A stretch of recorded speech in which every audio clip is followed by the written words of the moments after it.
Okay, so you want a high salary, but before you go into that meeting with your boss and ask for that big pay raise, I want you to understand these three things. And trust me, this is going to save you a lot of trouble in the future.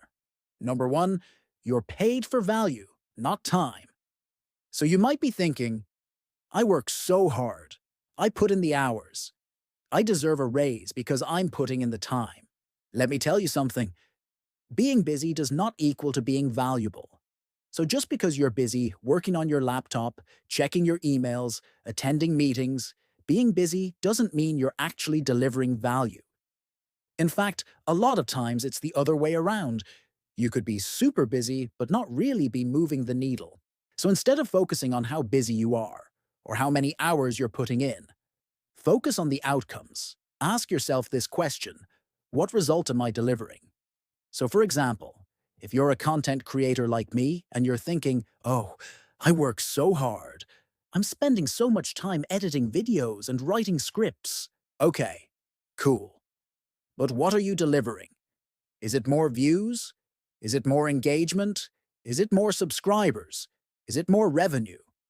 What is it? You need to be really clear on the results that you're driving, because that's what you're going to be paid for. If you can't demonstrate the value you're bringing to the table, then you're not going to get paid a premium for it. So before you go into that meeting, think about what results you've delivered. Maybe it's exceeded your targets. Maybe it's solved a big problem for your company. Maybe it's helped the business grow in some way. You need to have a clear understanding of the value you bring before you can expect to be paid for it. Number two, your replaceability matters. So here's the harsh truth. The easier you are to replace, the less leverage you have. Let me say that again. The easier you are to replace, the less leverage you have.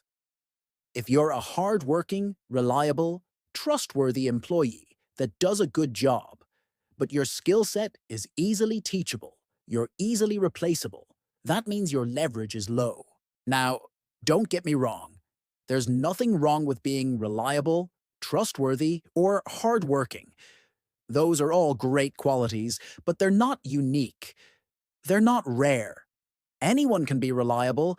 Anyone can be trustworthy. What makes you different? What makes you stand out is your skill set, the unique combination of skills that you bring to the table. So if you want to increase your leverage, you need to develop skills that are rare, in demand, and that are difficult to teach. When you have a unique skill set that makes you indispensable, that's when you have leverage. That's when you can command a higher salary. So before you ask for a raise, ask yourself, am I easy to replace or am I hard to replace? What makes me stand out from the rest? How can I develop skills that increase my value to the company? No. Three, you need to understand the business. So many employees have no clue how the business works. They don't understand the financials, the challenges, the opportunities. They're not aware of what's going on in the market. And as a result, they're not able to speak the language of value. When you ask for a raise, you need to be able to speak the language of value. You need to be able to demonstrate how your work has helped the business grow, how it's saved the company money, how it's increased profits. You need to be able to speak their language, and if you don't understand the business, you won't be able to do that. So before you ask for a raise, I want you to take some time to learn about the business.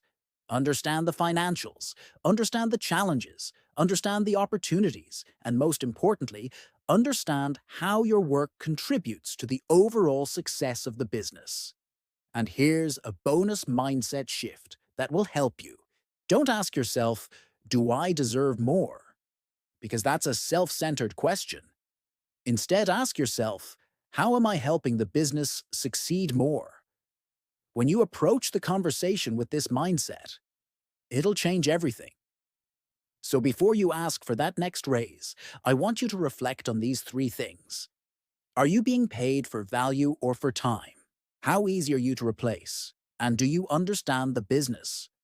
If you can answer yes to all of these questions, then you're ready to have that conversation. Now I want to hear from you. Have you ever been in a situation where you had to ask for a raise? What was your experience like? Share your thoughts below or tag someone who's going through this right now.